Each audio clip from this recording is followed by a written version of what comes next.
what's good? How are you doing? What's good? What's poppin'? What's crack-a-lackin' up in this beat? It's your girl Sade. It's been a while. I said I was gonna be consistent on YouTube, and that was in December, I think it was, and we're in May. I'm sorry. It's life. Life happens. Things happen. The funny thing though is that it's not like anything bad has been happening in my life. I just feel like I'm going through a quarter life crisis. I feel like, and it's not like it's a bad quarter life crisis. There's just certain things and certain obstacles that I now have to go through in this time and season in my life. And this one is pretty interesting because I'm basically trying to heal from old wounds and trauma in my past, which is like, it's a lot. I am now going through this new phase in my life where there's been a lot of good coming my way. And with the good coming my way, there's also traumas that are resurfacing with that good, I guess, if that makes sense. So, no, just trying to deal with that. But so far, like, the start of this year has been really good. Back in October, I got a temporary line working with HealthLink.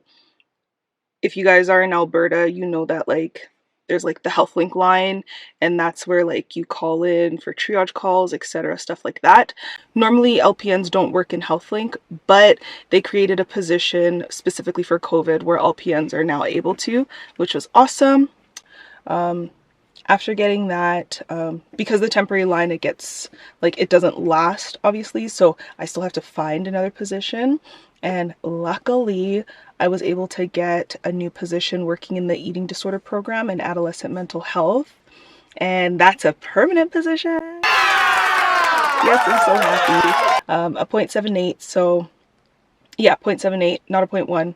Didn't want to do full-time because I'm back in school for my degree and I'm trying to focus on that as well. And I also need money to live life. So I'm doing both things, which is awesome. What else happened? During the whole winter months, I did not deal with depression or anxiety. I did not go through seasonal depression, and I'm really, really happy with that. But yeah, with all this good that has been coming into my life, and I'm not used to that, I just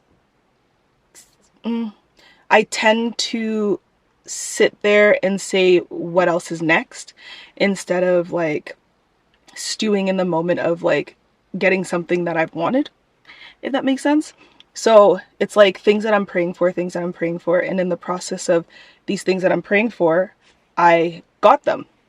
And after me getting these things that I prayed for, I'm now basically like, okay, God, I know what you got me. I know what I prayed for and I got it. But what's next? There comes a point in time where the things that we are asking God for, we actually should take the time to just really be like, wow, thank you. I appreciate that. But I haven't been doing that. I'm saying thank you in like in a quick kind of like, oh, that was awesome, but I'm still expecting more, and I shouldn't be doing that, which is kind of like, yeah, it's annoying. It's annoying. But anyways, with all of those good things, there's still like another part of my life that I just feel like is not really growing. And I'm at a point in my life where these are actually like triggers and traumas that I need to kind of pull out and work on and focus on. So I got a new therapist, and she's gonna help me through that because, girl, there's always still something that is kind of like hindering me in a sense, because I'm still neglecting a certain part, or I'm still holding back on another part that I'm not ready to face. And basically now I'm at a point in my life where I need to face this thing and face these things, because it's a lot. Yeah, so because I am going through those things, there's things that I've had to like kind of cut back on. So like the YouTube videos, I just have not been in the mood to really create any type of content. I don't know when I'm going to create any other content next after this. I just wanted to post this because I just wanted to let you guys know that I'm alive. I am doing very well. I am just growing and adulting, basically. I've been cutting back on a lot of social media because social media is just whack. So frustrating. Like, my capacity for bullshit is literally like this is the bullshit and this is me. I just can't. I can't deal with it. Other than that, I am doing good. I think it's just more of like, it's uncomfortable when you're going through growth and when you know you're going through a process where something good is going to come out of it, if that makes sense. It's always an uncomfortable feeling. And so I'm just in a place in my life where I'm just uncomfortable, but I'm not content. I am accepting of it and I'm okay with it because I know that through this discomfort, there's going to be something very like pleasing at the end. So I'm ready for that. It's just the process is kind of a lot. It's kind of a lot. But yeah, that's basically me and my little issues there. Now I'm going to go on to my unpopular opinions. I'll quickly talk about them and then I'll be done with this video. Just so I can say I posted a video so that you guys know that I'm alive well. Anyways, let's get on to it. First things first for me is that the cancel culture is trash. I hate the cancel culture. I feel like it is BS. I feel like it is annoying. We are not, you know, what's the word I'm trying to say? Like, who are we to judge or who are we to cancel people when we aren't even like the creators of these humans? You know what I mean? Like, God is a creator. He's the one that judges. He's the one that will let people know what's up. Especially when it comes to celebrities, I feel like a lot of celebrities are just getting canceled so quickly, and it's like you don't even give people the chance to actually like breathe, to actually grow, to actually understand. You know, you're just like, oh my gosh, you did this wrong 10 years ago, so you suck. Meh. And I'm just like, give them a chance. And who knows, like, yeah, they were maybe grown enough to make those tweets or post that video or something, but they're also going through life and they are growing. So if they have changed, we should also allow that change that they're going through. Like, we shouldn't just shut them out because of something that they did in the past. Like I said, I don't like cancel culture. I like to give people chances, but if you make it very clear that, let's say, for example, you were racist back in 2013 and you're racist today, then cool. You can just cut them off. That's fine. The next unpopular opinion I have is ghosting people is trash.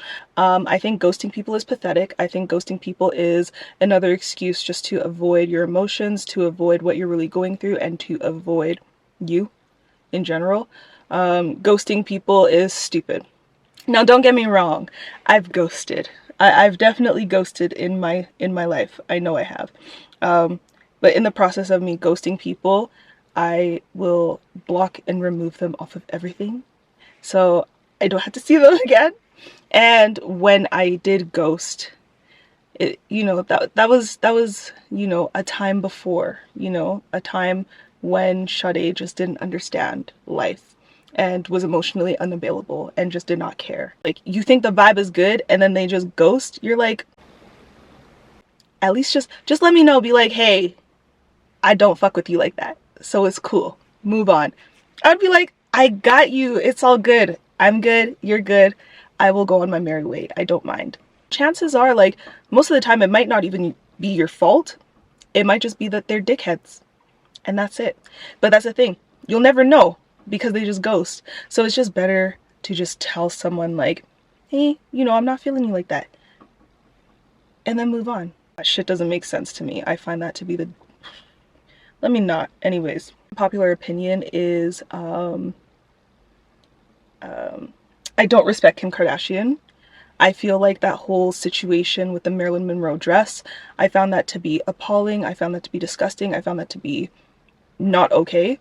Like I said, I work with adolescent mental health and I work with the eating disorder program. So I am dealing with adolescents that do have eating disorders. And when you see someone like Kim Kardashian basically flaunting the fact that they had to go on a crash diet and they lost 16 pounds just to fit into a dress, I find that to be so disgusting. I find that to be uncomfortable. I don't like it. I don't like it. I don't like it. I think that I'm canceling Kim Kardashian, but I am just saying that what she did when it came to that situation is very disrespectful. And she is like, she is an influencer for all women across the board. So if people are looking at you and you're talking about, oh, I did a crash diet to fit into a dress, it's like, what are you telling people out in this world? Especially people who don't really know themselves, people who have eating disorders, people who have issues with their bodies, like body dysmorphia and stuff. Come on, like, didn't respect that. Move on.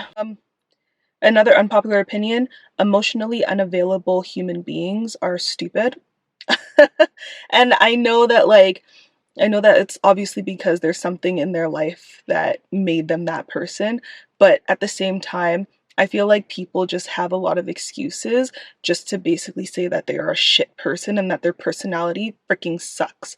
So if you are emotionally unavailable, get that shit sorted out, seek therapy, and deal with your emotions, because anytime anyone comes into your life, whether it be a friend, significant other, or something, and you keep shutting them out, shutting them down, not talking to them when you're emotional, blah blah blah, or not even talking to them when you're feeling some type of way, or when they want to try and connect with you on an emotional level and you shut them out, you're a fucking twat and you need to fix that shit.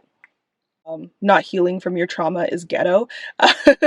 I'm also saying that for myself, like I said, there's traumas that I have been pushing under the rug, and now starting to resurface. If I am dating and if I am going through these processes where I want to be with someone, but then I'm kind of holding myself back from my traumas, then how am I able to open up? How am I able to fall in love with someone and actually, you know, be with them, not only like mentally, emotionally, but physically and sexually and spiritually. I want to get to a deep level with my man, with my husband. And if I'm not dealing with my past traumas, then how am I ever going to get to that point with the person I'm with? It's another unpopular opinion. Social media is toxic and dating websites I feel like are toxic. That's just how I feel. Obviously, I'm trying not to date right now. I think I made that very clear. I made a video, but I made it private because I kind of did a little hookup and I went back onto the dating apps. But I feel like the only reason why I went onto the dating apps was because I felt lonely. If I'm being honest, I felt lonely. I felt like I needed some type of validation. And when I got onto the dating app, I realized that that was not the place for me. As of right now, I'm not going to be on any dating apps. They suck. It's like instant gratification, and you're just swiping. Guys are telling you they like you, they say they want to go on a date, and then they disappear. And it's just blase bullshit. And I'm kind of over it. I'm really over it. I'm over it. I'm just over this like toxic dating life and toxic dating era that we have in this generation. It's like us millennials are just fucking trash. I feel like if you did not if you did not end up being with the person that you were in high school or college with, then you're basically kind of like screwed. I don't want to say that, because obviously there's people in this world who are finding love and are finding their like soulmates and blah blah blah. But what I'm trying to say is, like, for me personally, dating apps are trash. Dating in this generation is trash. Dating during COVID is trash. The whole talking phase is stupid. I hate the talking phase.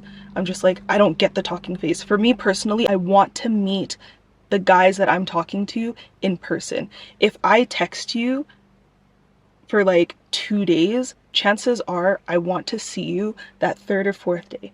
If I can't see you and if you don't want to try, then there's no point of me even doing it. And like I said, I feel like men should still be the people to ask the women out on a date.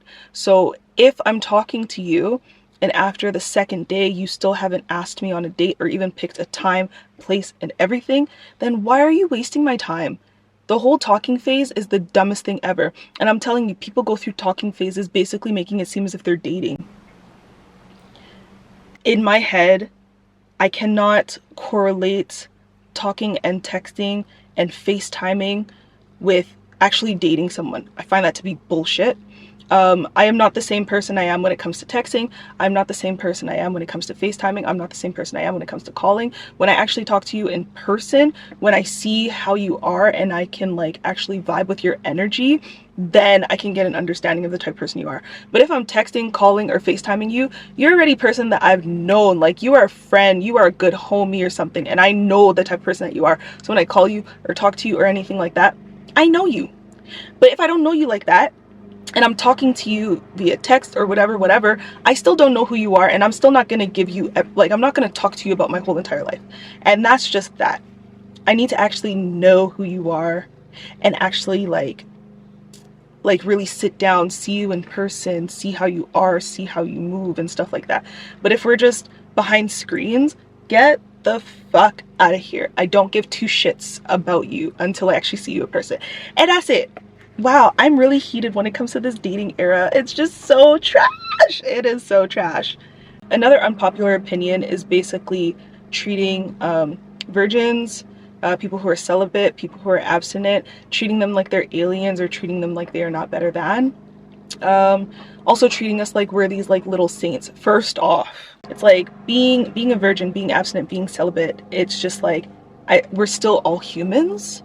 And we still all have regular feelings and regular emotions, and we're still normal people, you know? So calling someone an angel, a sweetheart, making it seem as if like, oh, because like, for example, for me, making it seem like, oh, because she's a virgin, she can't be tainted, and you can't even do this, and you can't even do that, and you can't even talk to her this certain way, and blah, blah, blah. It's like, get the fuck out of here. Get out. Because now you're just like kind of taking the piss. You're making me feel like this awkward little alien that I'm not, and I don't have time for that. So unpopular opinion, virgins, people who are celibate, people who are abstinent, we are just as human as anyone else. You guys are just fucking, and we are not. That's it. That also actually ties into the whole oh, you need to test the car before you actually drive it off the lot. Like, I don't care about that. I was talking to someone, and they asked me about my like past experience, blase. I told them that I'm a virgin, and in the process of me telling them I'm a virgin, they're just like, so then how will you know what you like? And I was just like, to be honest, I don't know. I don't know. But what I do know is that when you're in a relationship, I'm not even going to even talk about marriage. People, when they get into relationships and they start to get physical with each other, they are exploring each other's bodies, and they are letting the person know what they like and what they don't like. If you are honestly in a relationship where you are not telling the person what you like and what you don't like, and you are just convincing them into thinking that they are doing good when they are not, then that is actually a disservice, and that is a disservice to possibly my future husband. What I'm trying to say is, like, even though I'm a virgin, I can still be in a relationship with a man. If he's a virgin, if he's not a virgin, I could get into a relationship with him. When we get physical, I will vocalize what I like and what I don't like. So if he's doing something and it's just not feeling comfortable, or it's feeling kind of awkward, I'm gonna say something. And our bodies know what it likes and what it doesn't like. So I don't think I'm gonna get into like a sexual relationship and everything he does is just horrible and that I just hate it and all of that. You know what I mean? I know that people also talk about, oh, well then what if like you see like what's going on and it's smaller than what it's supposed to be. Like, I guess they say like size doesn't matter and all that matters is how you use it. I feel like maybe size does matter just a little bit, but like I'll still make it work, right? I think everyone makes it work, they just don't say it. Tying into the whole virgin aspect, I also don't like it when people try and tell me like, well, how do you really know what you like and what you don't like, and you should figure it out yourself and explore your body. I can explore my body with my man, with the man that comes into my life, whether it be a long-term boyfriend that I end up being in love with, and who knows, maybe he could end up being my husband. At this point I'm 29, so chances are might be my husband, which is fine with me. I'm okay. All I'm saying is that it's kind of rude to tell people that like, oh, because they're virgins, they might not know what they like and what they don't like, and that they'll never figure it out. If I'm with my husband and we are going to like, we're trying to please each other sexually, we are going to do whatever we can to make sure that that experience is good, because there's no way in hell I'm going to end up being in a marriage which is permanent to now be in that marriage and lie or fake an orgasm or anything. That is just stupid. That is the dumbest thing that I've ever, that it's stupid. That is stupid to actually think that you could possibly get into a marriage or something and fake orgasms that whole entire time. That's just the dumbest thing ever. So that's something that I will never do. God forbid. Like, even just for women, like when it comes to having sex, when it comes to actual penetration, that is mostly meant for the man. If anything, women are all about foreplay. So if you are, you know what I'm trying to say. Another unpopular opinion is natural hair. I feel like natural hair is kind of like a bus. I'm over it. As you can tell, my hair, I'm still natural, but I'm in a way heat trained. So sometimes I'll keep my hair curly. But you could tell it's kind of like frizzing out a bit. I don't know if you can, oh, got some hair there. It's kind of getting frizzy because of how I styled my hair, and I haven't washed it in a while, but I still have my natural hair, but there's just some parts that are just like, I don't even want to call it heat damage because I don't have damage to my hair. It's just some parts are just straight, or like the curls are a bit looser than other places. So yeah, I want to have straight hair. I want to have curly hair. I want to enjoy my hair. I want to have fun with my hair, and I don't want to have to feel like I'm too restricted. I also want to look cute when I go to the gym with my natural hair. I don't always want to look like I am Riley from Boondocks, so we're not going to do that. I feel like hookup culture is also very toxic. Am I really gonna go deep into that? Nah, I'm not gonna get too deep in that. I'm just gonna leave it there. My last unpopular opinion is Netflix is starting to become trash, and it's too expensive for basically nothing. Like, there's some shows that I'll watch and I'm like, oh, okay, that's kind of cool. And then there's other things where I'm just like, why the heck would you, like that show, uh, um, what is it? Cherry something, cherry pop or cherry whatever. And then it was going around on TikTok, that one scene, and they're like, oh, if you watch the scene, it's gonna be so uncomfortable. Yes, it's uncomfortable. Oh, it is dumb. And then Netflix will keep trying to put out their own movies and their own TV shows that don't even make no sense at all. And then it's just like, oh, well, yeah, because it's Netflix, now we're going to charge you more. So I think right now they're saying that they're going to charge me $17. I remember when Netflix was $8.99. Now you're trying to charge me almost $18 just for bullshit. I find that to be a little bit ridiculous, and I don't like it. So chances are I might cancel Netflix, but then again, my niece watches Netflix, so I might keep it. We'll see what happens. But yeah, the sun is like messing with my face. But yeah, that's the end. I really hope you guys enjoyed. I think I said this already. Like, subscribe, comment down below, blah, blah, blah. And yeah, peace and love. Bye, you guys.